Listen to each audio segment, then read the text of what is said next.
Understanding the phrase, bird dog someone, a guide to English idioms. Hello, everyone, welcome back to our channel. Today, we're going to explore an interesting English idiom, bird dog someone. This phrase might sound a bit strange at first, but by the end of this video, you'll understand what it means and how to use it in your conversations. So, let's dive in.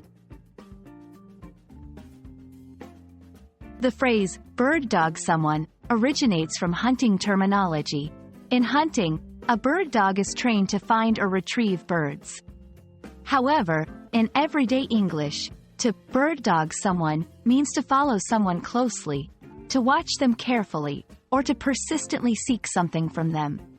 It often implies a sense of diligence and persistence. Let's see how this phrase is used in real-life scenarios.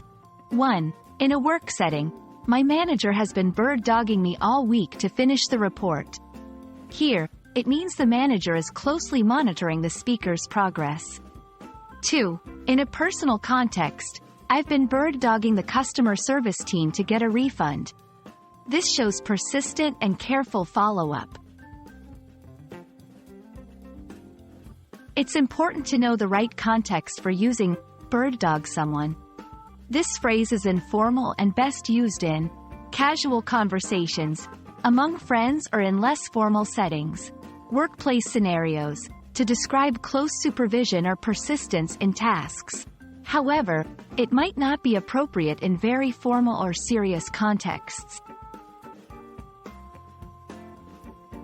Understanding the cultural background of idioms is crucial. Bird dog someone is primarily used in American English.